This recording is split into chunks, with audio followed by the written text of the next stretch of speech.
Good morning to our friends who are joining us from the United States and North America, and good evening to participants who are joining us from the Middle East, India, and other places around the world. My name is Jeremy Grigg.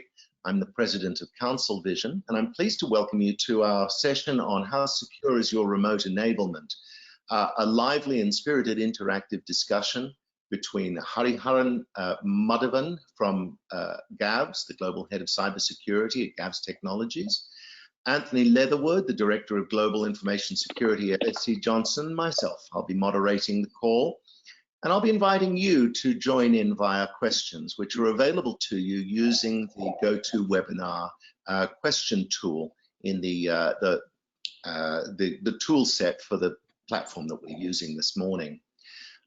As you all know, we've been essentially upended as a technology industry since March, and the phenomenal social and behavioral changes that the pandemic has placed upon us has forced us to look at remote enablement not as a marginal capability for traveling executives, but as a fundamental core competency in the operations of the technology industry today. And while we haven't been idle in transforming our organizations to be remote enabled, neither have the security threats and the persistent attackers that exist out there to try and take advantage of security vulnerabilities in our infrastructure. Today we'll be exploring what technology leaders can do to try and assess and improve the security of their remote enablement environment. I'd like to get started by inviting Hariharan Madhavan, the Global Head of Cybersecurity at GAVS Technologies, to give us an introduction as to why we're looking at this topic. For those who are unaware, GAVS Technologies is a global technology provider, AI-led and focused, with a mature and established cybersecurity practice, which Hari, as we call him, leads. Over to you, Hari. Why don't you get us started? Thank you, Jeremy. Thanks for the introductions. Next slide, please. So these are some of the most popular means that businesses have successfully enabled operations remotely for their employees. So could be including video conferencing solutions like Zoom, Teams, WebEx, virtual private network solutions, cloud-based proxy solutions, SaaS-based software, both for core business applications as well as for IT and security software. Virtual desktop infrastructure is supported by either VMware, Citrix, or Zdesk, or other means of virtual desktop infrastructure. Also, mobile apps, since more mobile apps are becoming more popular these days to get some things, get things done conveniently. Next slide, please. So, in the current context, attackers previously mostly used ransomware, and these attackers were they were either small groups all over the world, and the motivation and the sophistication and how organized they were, it differs a lot from the state-sponsored attackers we have these days. So these attackers, if you look at it, are more organized. Their methods are highly sophisticated, and if you look at the campaigns, they actually run into several years into which they can successfully exploit. They are not noisy. Their attacks are low and slow, but they're very effective. And right now, if you look at it, all the countries are warning its citizens and the corporate about the imminent threats from the state-sponsored attackers. So this landscape is definitely a time where, in terms of countermeasures, we need to really look at some of the effective means. And because we enabled very quick digital transformation in this post-COVID period to enable business, there are some small things that we need to take care to ensure that our remote enablement has not suddenly made us vulnerable to these attackers. Jeremy or Anthony, do you want to add any points? That's a great point. This is a point at which we'd like to maybe get a perspective from Anthony Leatherwood, who is the Director of IC Security at SC Johnson, a global multinational company, $10 billion in size in the consumer packaged goods industry. Anthony has been leading the SC Johnson security capabilities for some while, and he has a perspective to share from what's happening within the prepared enterprise. Anthony, perhaps you might want to make some observations based on what you're seeing within SC Johnson. Yeah, I think Harry makes a great point. Ideally, these attacks won't stop. Essentially, we see these every day, right? We defend against them every day, right? So the goal, at least for most organizations, enterprises, is to be better prepared, right, to handle these attacks and be able to detect and prevent, right? So if you can do those two things, I think that gets you ahead of the game when it comes to any nation state attack. But what you see now as well, you see a lot of these APTs. You see a lot of TTPs being used, not just by nation state attackers, right? You have other groups which are repurposing these same APTs to impersonate a different APT or a nation state attacker, right? So the goal is to prevent and also detect. Thank you, Anthony. Next slide, please.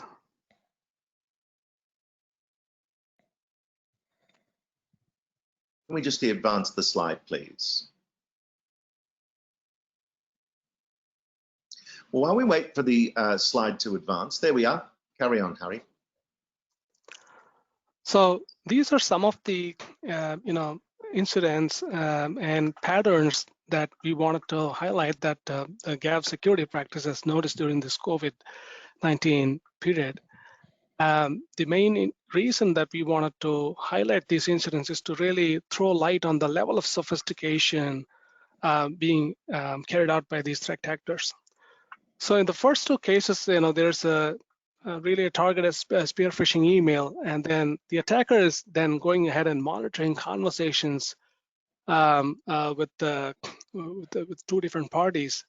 And then once they have gained confidence that they can actually now do an impersonation, they're now sending a specially crafted email requesting to change account payee instructions, which means there's a supplier relationship, and then they want payment to be made exactly at the right time when the payment needs to be made. Now the attacker is trying to ask for payee account information to be changed. In another incident, similar attack pattern, but the only difference is that the attackers been now able to harvest credentials out of a phishing email attack and then use that on an ERP software. But the only change here is now the attacker gets into the software to change pay information into the software directly, and he knows that there's going to be a payment to the supplier coming in a nearby date. So if you look at this, they are really now they are not making some ambiguous attacks anymore. It's all cleverly devised, clearly targeted, highly sophisticated, and unless the security teams are on their toes, it is highly impossible to detect these attacks. And leave alone if you lose money through these attacks, it is definitely going to be difficult for the organization because most likely the payments are going to be a large sum. So what we recommend from GAVs in order to avoid these type of situations is whenever there is a requirement for specific information like payee account information to be changed, we need more than one channel. So if you know that this specific instruction is coming through an email channel, we request our customers to basically cross-check or cross-verify it using another channel. Could be a phone conversation, could be an in-person conversation if it's a large sum, or some other channel through which you are able to validate that this is definitely not something that does come because of compromise of email accounts. The other area that we saw a lot of attacks was typically on VPN infrastructure because, as you know, since everybody went remote, VPNs a lot of people started using VPNs. And what that means, RCE vulnerabilities, remote code execution vulnerabilities against this VPN infrastructure was becoming rampant, and attackers were using that infrastructure to dump credentials and further make lateral movement into either critical applications or other critical infrastructure. So I think the VPN, all VPN devices, WAN-facing network devices have to be patched. And if you have difficulties, I think it needs to be a board level conversation to fund that immediately. The other type of attacks that we noticed was that many people think that activating MFA is just it's a holy grail of protecting authentication, but that's not the case.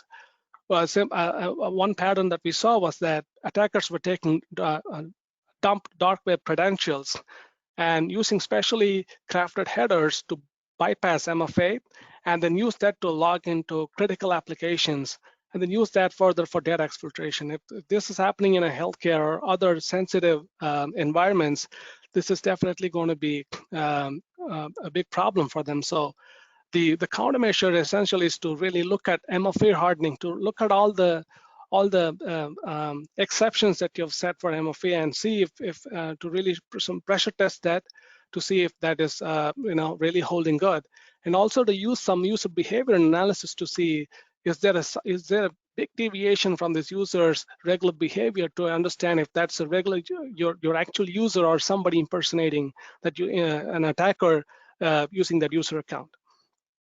The other example was that, and this is a very complicated case as well. We had 2 or 3 cases like this, and it's where you have a mobile that's been compromised, and there's no visible signs of compromise in the mobile, and you have the corporate mobile app with the MDM on it. The attacker is able to steal the token that's being used by the email application, use the same token to log in using SSO to some other app with the same stolen token. So we were able to detect this at quite immediately. But the point is that from a countermeasure standpoint, we need to look at additional safeguards like conditional access, and again check behavioral analysis to really be able to detect these attacks well. Right after, I mean, you can't obviously stop all the attacks, but you need to be able to, stop them from doing further damage the moment you've been able to identify them. So, Hari, if I'm hearing you correctly, what you're saying is, in addition to a pure technology solution from administrators, you should be looking at fundamental process change and behavioral change in the team responsible for maintaining the security infrastructure. Yes, Jeremy. Absolutely. Anthony, do you have any perspective on this? For a company of SC Johnson's size, I would imagine you've seen quite a degree of intensification of cybersecurity attack behavior over the last few months. What are you seeing? Yeah, I think Harry kind of identified the high level items on there. I think one item that's critical is the UEBA, user entity tracking, right?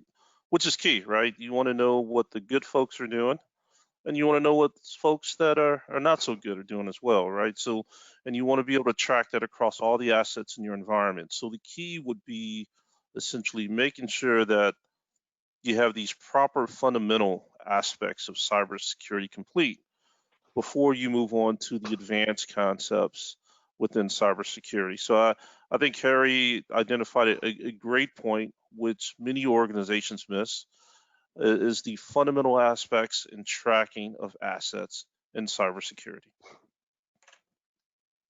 Thank you, Anthony. Great. Sure. Yep. Next slide, please.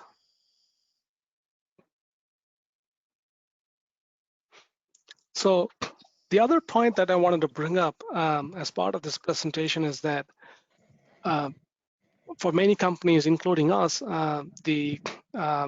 the switch to remote work it just happened just like that. I mean, I don't think any one of us were actually prepared to make this change. So we did a lot of things and to quickly, move our workforce to and enable them to start working from home. But these are some of the things that I thought that would have been overlooked at that point because we just made an immediate change, and I felt there's some merit to kind of highlight what those common areas of pain points are. So the first one that I wanted to highlight was that before COVID, I think most of us had IT and security management tools that were dependent on the on-prem infrastructure, and we usually used to host the management component in the DMZ of the of our agency network. And post-COVID, what happened was that unless and until a user was able to connect over VPN, your management software had no visibility on what is happening on that endpoint. So the real way to solve this problem is to really move to SaaS-based alternatives for both the IT as well as security software, so that there is really no dependency for the user to be able to connect to our corporate network. And really, this will transform the way we're able to identify and immediately respond to incidents when they're happening on the endpoints. The second area of concern is that is on BOIOD, and bring your own device is popularly also called as bring your own disaster. The reason is the usage of personal devices, and because of COVID, a lot of companies did not have sufficient assets to really give to their employees. And so they asked the employees to use their own personal assets, but use the corporate VDI on the personal asset. This was definitely, in India we call it jugaad, and in the West, you don't have another option, so you just went for it. But the problem with this approach is that personal assets, seldom have antivirus, or sometimes they have enough protection, but it can very easily be compromised with keyloggers. And if these keyloggers would basically do credential harvest of all the SaaS-based applications that you have enabled your business, they can even eavesdrop very confidential communications and meetings that are happening, being attended by the employee. And depending on the level of sophistication, if you're running a serious project, they can even steal software code just with using keyloggers. So this is definitely an area, and the way that it's emerging is that now the solution is to provide a corporate device, but actually provide a personal space for the employee to perform action. So this is actually shifting a lot, because I think by now everybody figured out that using a personal device and using it for corporate purposes is not just working at all.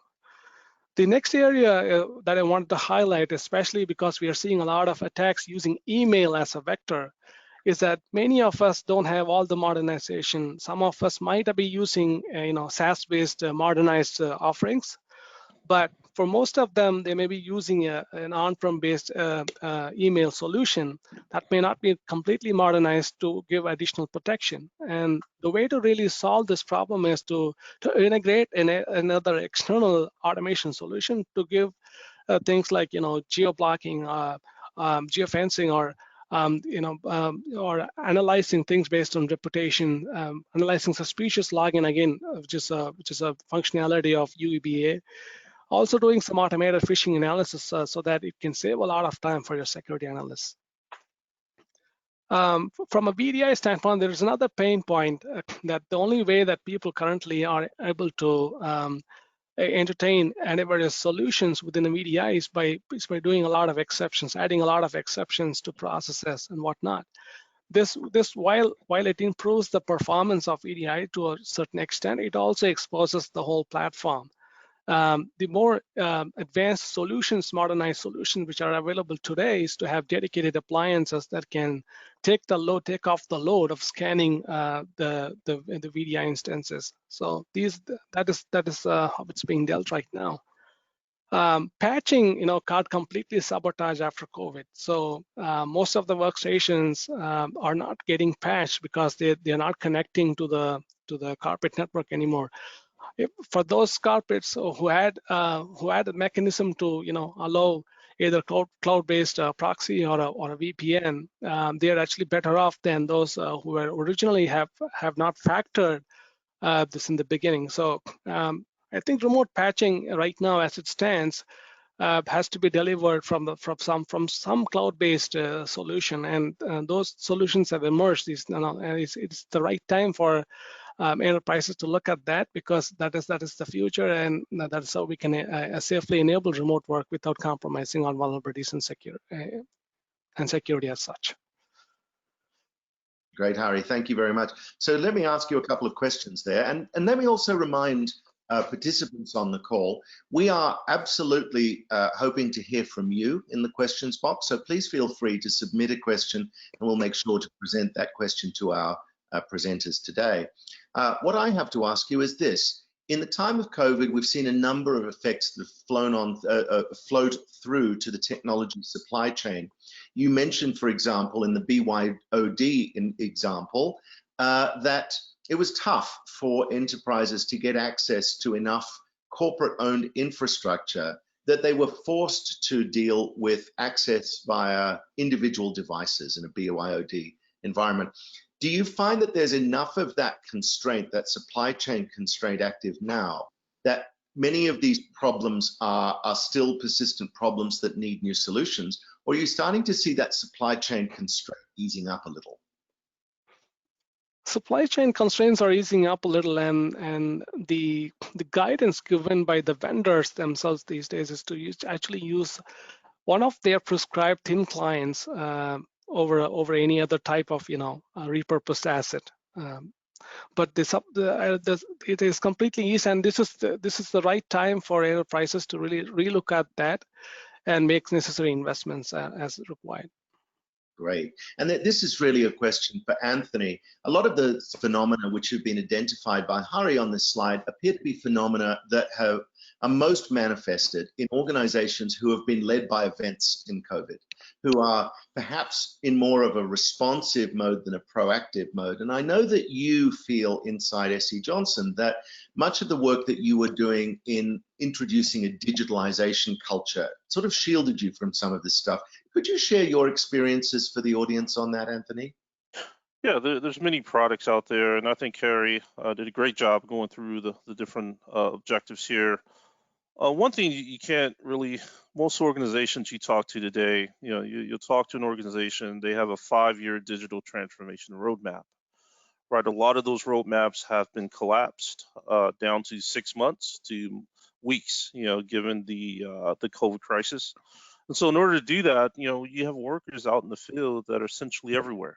They're working from home, they're working in a cafe, they're working within a perimeter. So you almost have to look at the future as perimeterless, right? You don't really have that perimeter you had in the legacy environment. So in order to protect that, you have to know, again, the fundamentals, as Harry mentioned.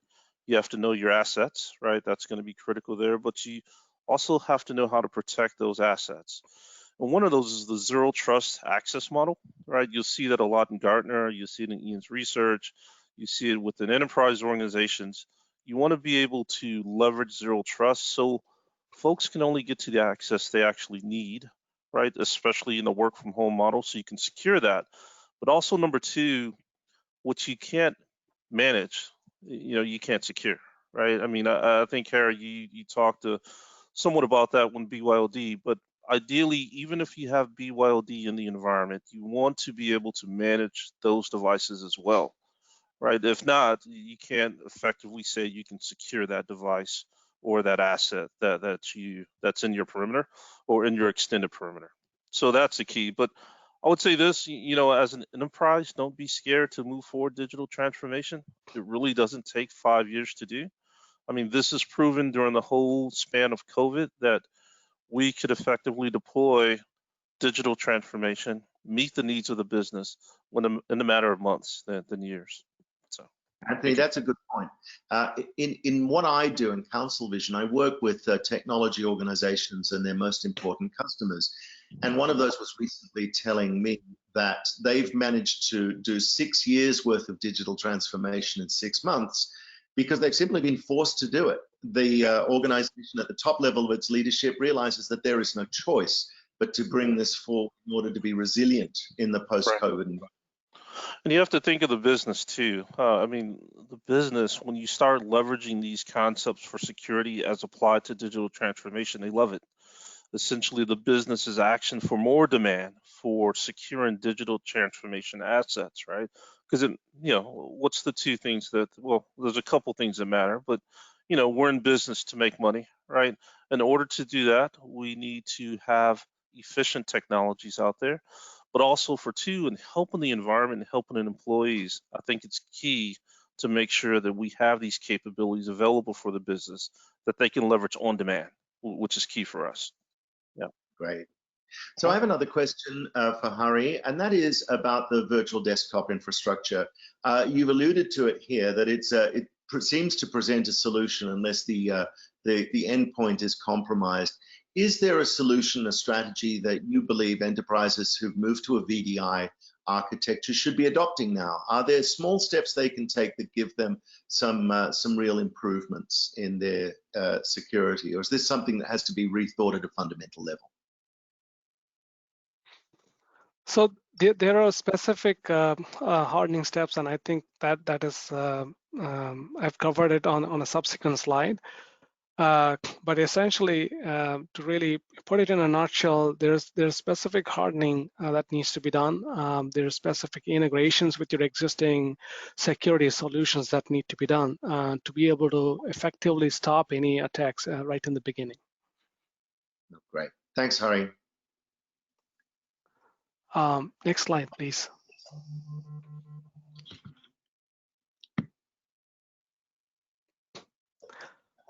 So these are, some of the most potential problems that I've tried to list together, areas of concerns that really need, affect us from a remote enablement perspective. So I thought, really this is a good takeaway for the viewers to ensure that we are able to look at some of these aspects immediately so that we are able to reduce our risk surface as much as possible. So the first thing is on video conferencing, because I don't think anybody will be able to do anything without video conferencing these days, since none of us are in person. So at a minimum, whatever be the solution that you're looking at, I think we need to ensure that we have 128-bit AES encryption for the transmission being used. And you need to check this with your solution provider. So if you have that level of encryption, otherwise I think you have to enforce that, ask them to enforce that. The second important thing is because we're doing a lot of meetings, and some of these meetings can actually involve us discussing confidential things, we need to always set up a meeting with the password being enforced so that somebody else just doesn't barge in into a confidential conversation, and then you realize at a very later point that that person shouldn't even be there. The other important thing when it comes to video conferencing is that as part of the audits that I've done in the past, I've always noticed that people using legacy video conferencing solutions that are mostly exposed to the internet as well. These things, I think it's a no-brainer. We have to decom them. Probably many enterprises spent a lot of money buying them, but very few vendors actually provide sufficient patch, and mostly they are just swarming with vulnerabilities. They are not really recommended. It's not recommended to expose them in the internet at all. And we need to move to more modern video conferencing solutions. On the remote VPN standpoint, like I said before, geofencing is a good option to really reduce a lot of bad traffic, and you got to enforce FIP subroute algorithm just so that you're not using weak algorithm to transact data. MFA has to be hardened, and usage of MFA has to be enforced. A lot of times MFA is enabled, which means it's optional for the users to enforce or just use it without MFA, but that needs to change. Patching these internet-facing devices, it's of paramount importance, because there are a lot many RCE type of vulnerabilities and many other types of vulnerabilities that can actually dump memory or expose credentials to an attacker. So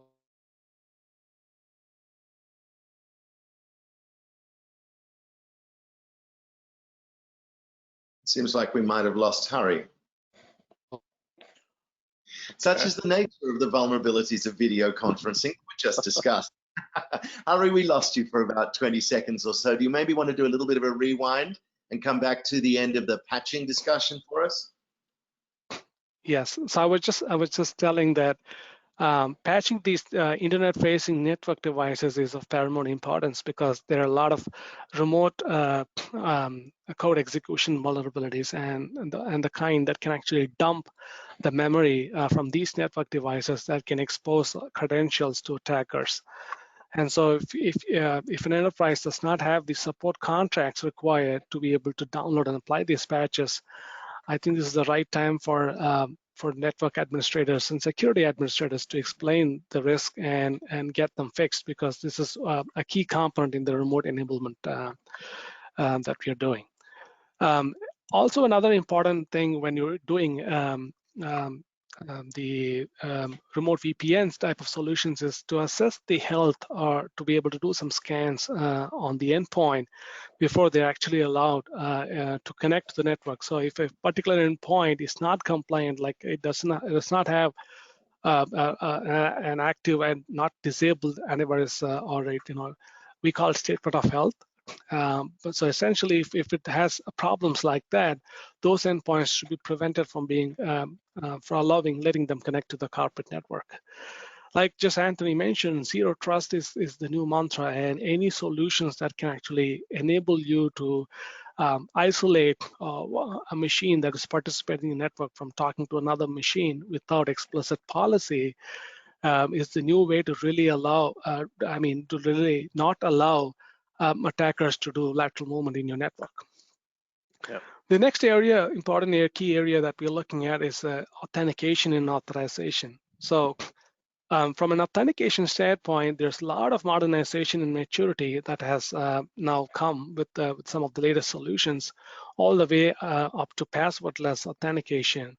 But I think the most minimum thing you can do is always enforce the hardened multi-factor authentication, and also be able to use modernized application gateways that can actually sit in front of your applications and prevent them from being hacked through traditional vulnerabilities.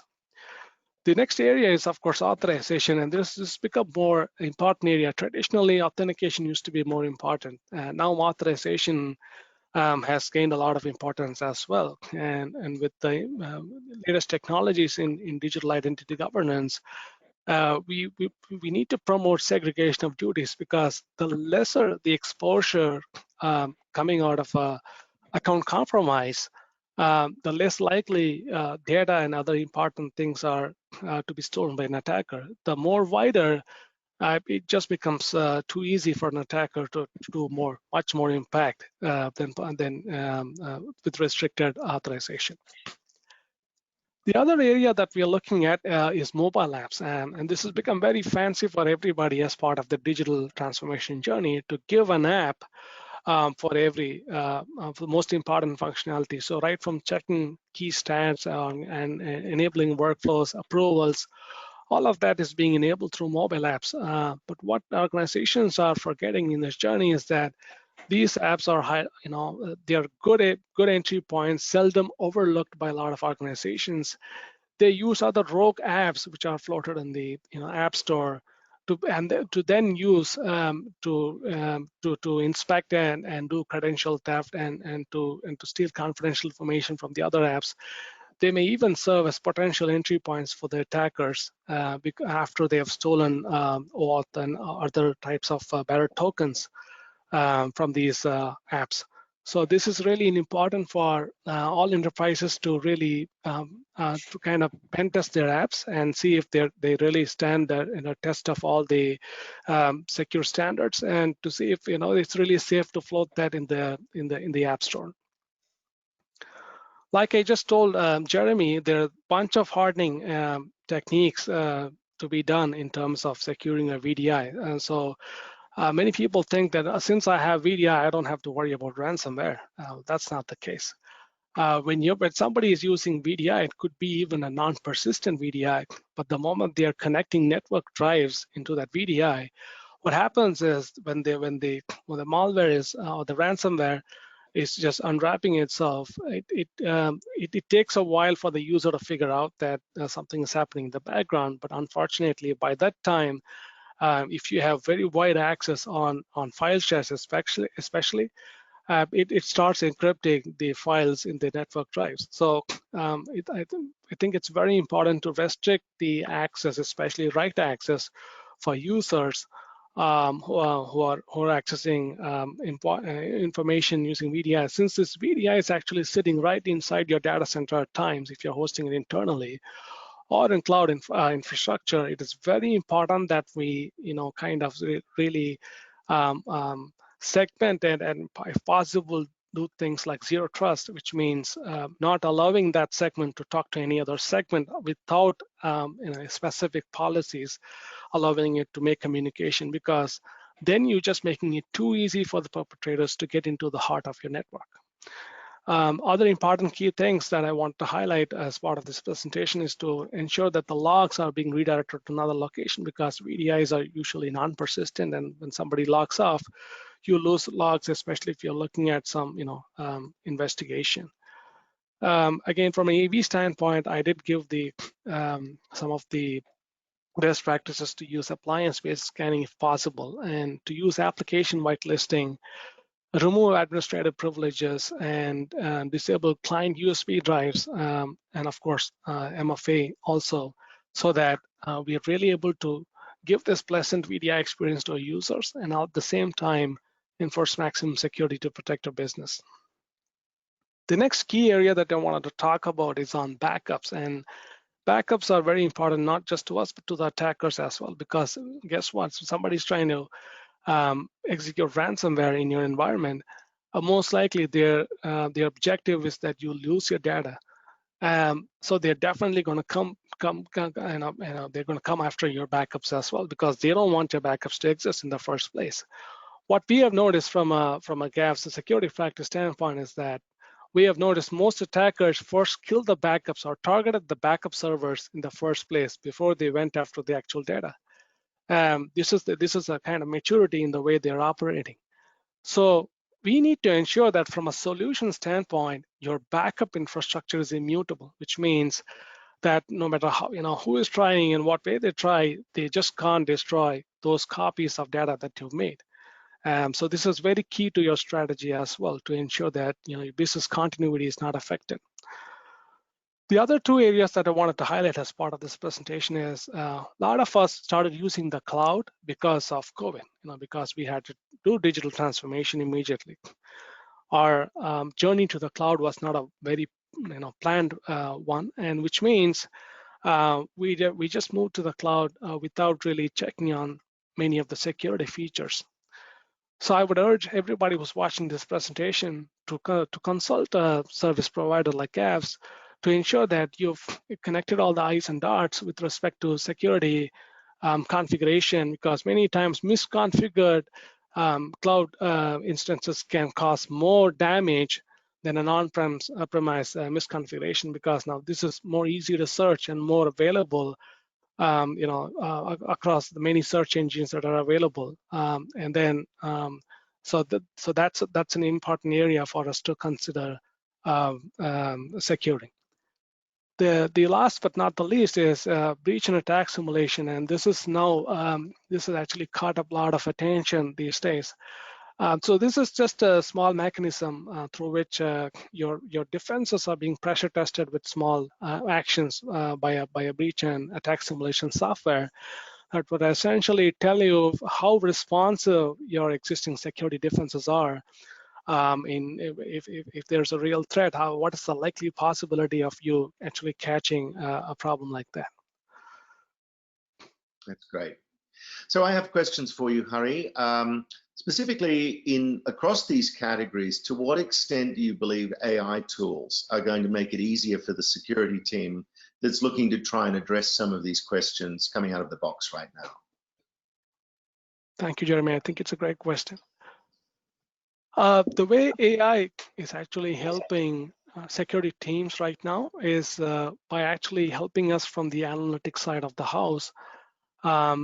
User behavior analytics is actually mostly driven by AI and machine learning to tell us when there are deviations. So the terminology that is called, and that it's used in parlance as user entity behavior analysis, which means both users and entities. So every network actor is considered an entity, and then when there is a deviation from the regular pattern and behavior that looks very different from other grouped assets in the similar zone, that is really flagged as a potential model breach by AI and ML solutions for security analysts to investigate as a potential point. The other thing that happens with these kind of solutions is that all the events that actually happen are being presented with,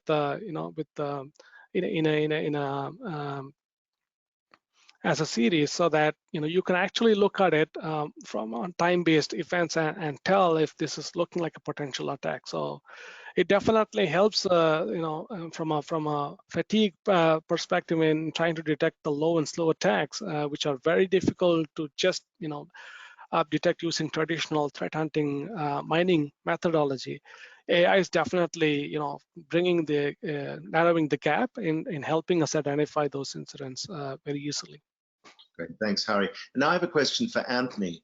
Anthony, from where you're sitting, leading the security response for such a large company, you'd be straddling the technical function of security, but also the governance piece too, looking up at the leadership of the company, helping them understand the extent of the security challenge that you face as an enterprise.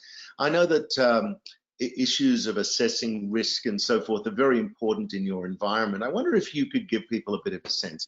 How in this move to remote working has this changed the nature of the business conversation that you're having as a security professional internally?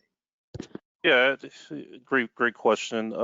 I think part of it, and Harry kind of hinted on it as we go down the remote enablement for technology, is that you need to be able to threat model a lot of these activities, right? You need to set a, whether it's video conferencing, authentication, mobile apps, backups, threat model all these out, right? And one of the key aspects that you want to make sure to move forward with in the organization is technical review or technical security assessments. And also you want to do a risk assessment of these different apps, these different programs, these different applications. Just take, for instance, mobile apps that's in the environment. There should be an app store specific to the company that only allows specific apps to be downloaded. Ideally, if you allow any other apps to be loaded on that mobile device, it's going to create issues to where, can I manage that app? What is that app doing on my endpoint? Did I complete a TRA? Did I complete a VRA? These are some concepts that's been around for a while, but I think especially with digital transformation, they're picking up. Ideally, they'll roll up into the risk assessments, as Harry mentioned as well. But one of the key ones, which is fairly new, is the BAS, the breach and attack simulation, right? So that's going to be key for us as far as being able to leverage and test the efficacy of the controls, right? So at times you have different sales folks, you have different vendors, they'll come out and say their tools can do this and that, right? But the idea is that if you can leverage a BAS system to test the efficacy of the controls, you're in a much better position, right? Empirical data sets really outweigh any kind of opinions, and you can prove out the controls over time. So that's one of the key areas. I think any organization, any large organization, or even small or mid-sized, they want to definitely understand what they can defend against and what they can't, right? And then you can shore up your defenses and your controls to augment some of the areas that you think you're weak on. And I think Harry did talk about the patching, which is key for us, right? Ideally with patching, there's new concepts and new ways to deliver patching, right? Azure gateways, you can patch anywhere, anytime, right? You don't have to hairpin into the corporate environment. At the same time, you get a win for your networking team. You don't hairpin all that traffic in.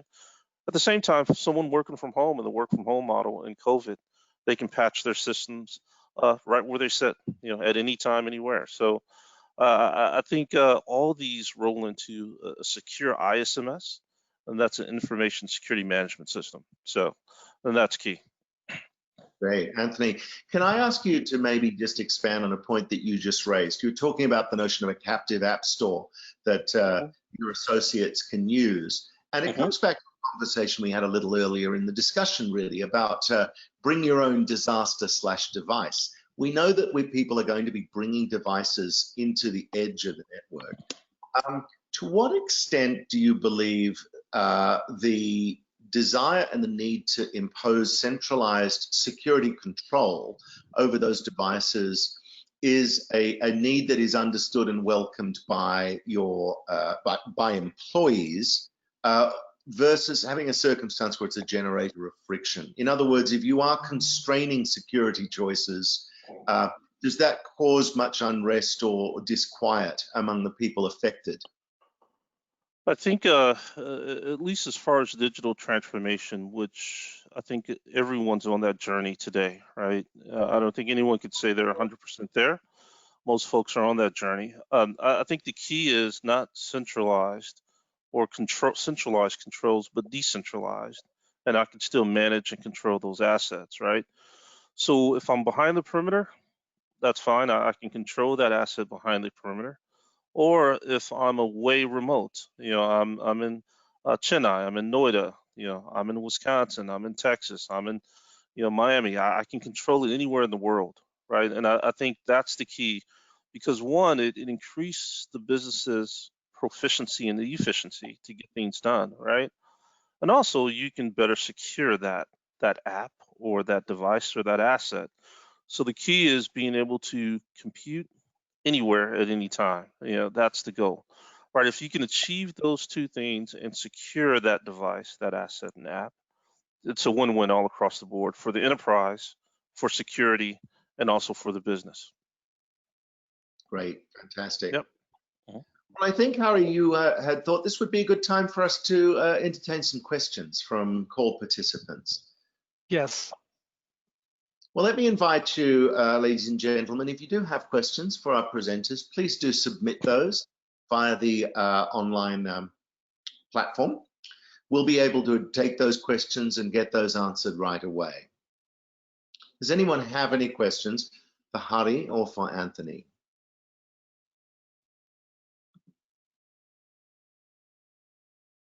Doesn't look like we have any questions coming through. Let's give it another minute. I'm thinking that we are here to answer your questions. We hope this material has been helpful and valuable to you. Having the opportunity to get perspectives from someone in Hari's perspective, looking across the many organizations that GAV serves as a cybersecurity service provider, and also Anthony's perspective as the leader of a large company with a global presence and multiple attack services that need to be managed. This is a rare opportunity. So let's start taking questions now. All right, well, it would seem that we don't have questions from the audience. I'm thinking that in the spirit of the times, we should thank you very much for joining us on this call. Hope that we found the content to be valuable and useful to you, and we'll let you go about your days. Ladies and gentlemen, we appreciate you sharing this time with us. Have a good day. Thank you. Have a nice day.